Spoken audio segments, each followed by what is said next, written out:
मी वैष्णवी हगवणे बोलते. तुम्ही आता मला ओळखायला लागला असाल.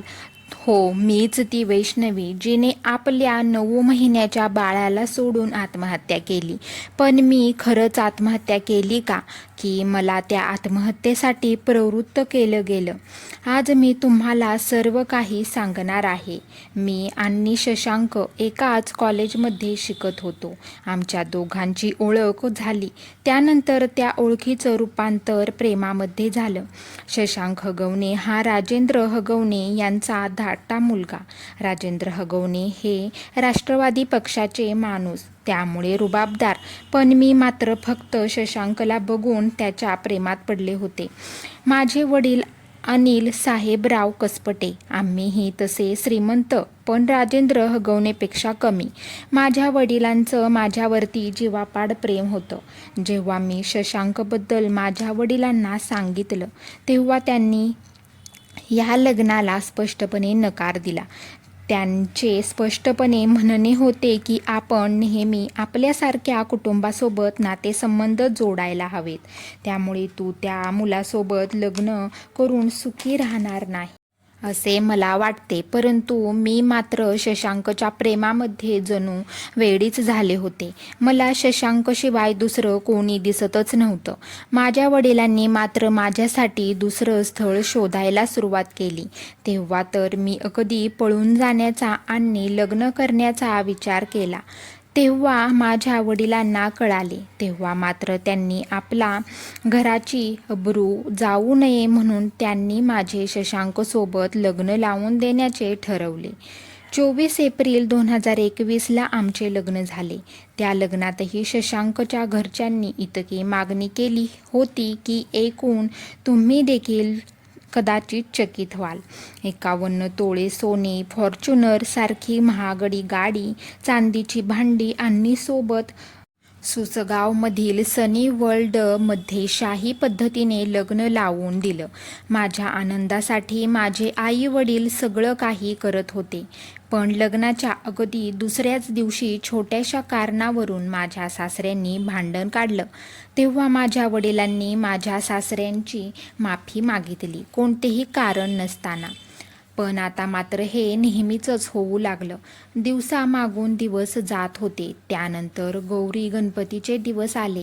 त्यामुळे माझ्या सासूबाईंनी माहेरहून चांदीच्या गौरी आणण्यासाठी मला सांगितले. सासूबाईंची ही मागणी जेव्हा मी माझ्या आईला सांगितली तेव्हा आई म्हणाली, आपल्याकडे मातीच्या गौरी बसवतात, मग चांदीच्या कशाला? पण तरीही सासूबाईंनी मात्र हट्ट सुरूच ठेवला. त्यामुळे माझ्या आई वडिलांनी चांदीच्या गौरी बनवून दिल्या. खरं तर लग्नात देखील सासऱ्यांनीही आम्ही राजकारणातील मोठी माणसं आहोत, या समाजात आमची प्रतिष्ठा आहे, मोठमोठी लोक लग्नाला येतील, त्यामुळे लग्न चांगलं झालं पाहिजे, हुंडा जास्त मिळायला पाहिजे, लग्नात मुलाला तुमच्याकडून मोठी गाडी देखील मिळाली पाहिजे, मोठमोठे नेते आमच्या लग्नाला येतील म्हणून मोठ्या धूमधडाक्यात लग्न व्हायला हवं. कुठेतरी हे सगळं माझ्या वडिलांना पटत नव्हतं. परंतु माझ्या चेहऱ्यावरील आनंद बघून त्यांनी सारं काही केलं. आता तर ते माझ्या सासरच्या लोकांच्या सगळ्या अटी एकामागोमाग एक मान्य करत होते. परंतु आता नवरा सोडून घरातील सासू सासरे यांच्या वागण्यात थोडा थोडा बदल मला जाणवायला लागला. या सर्वांमध्ये सगळ्यात जास्त त्रासदायक होती ती माझी नणंद करिश्मा. ती तर नणंद या नावातला जणू काळीमाच आहे. तिला तिच्या वहिनी चांगलं राहिलेलं पटत नव्हतं. ती सतत माझ्या सासूबाईंना चुगल्या सांगत असायची. जर माझ्यासोबत माझी सासू चांगलं बोलली किंवा मला एखादी साडी जरी आणली तरी तिला ते आवडत नसे. ती लगेचच भांडायला सुरुवात करत असे. पण ती देखील एक मुलगी आहे हे मात्र ती कदाचित विसरत होती. एक स्त्री स्त्रीची शत्रू अशी बनू शकते, हा मला प्रश्न नेहमी पडत होता. करिश्मा माझी नणंद असून देखील ती मला शारीरिक आणि मानसिक देखील त्रास देऊ लागली होती. ती जुन्या लोकांची म्हण आहे ना, ज्या घरात नंदेचा वास असतो त्या घराचा नाश नक्कीच होतो.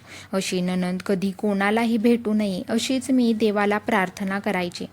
आता शशांकच्या माझ्या वडिलांकडच्या एक एक मागण्या वाढतच चालल्या होत्या. तो कधी लाख रुपयात तर कधी 2 लाख रुपये मागत असे, तर कधी ब्रँडेड 1.5 लाखाचं घड्याळ, तर कधी 2 लाखाचा फोन, महागड्या गॉगल. हळूहळू यांच्या मागण्या वाढतच होत्या. पण माझ्यासाठी आई वडील सर्व इच्छा पूर्ण करायचे. सतत होणाऱ्या त्रासामुळे माझा आता मानसिक स्थिती ढासळू लागली होती. मी आता माहेरी नवऱ्याबद्दल, सासरच्या लोकांबद्दल सांगू लागले होते. ते लोक मला त्रास देतात असं मी म्हणू लागले होते. माझ्या मामाला मी एकदा सांगितलं, माझा शशांकसोबतचा निर्णय चुकीचा होता. पण आता काहीही हातात राहिलेलं नव्हतं. एक तर मी प्रेमविवाह केला होता, त्यात सासरची मंडळी मला त्रास देत होती. काय करावं हे कळत नव्हतं.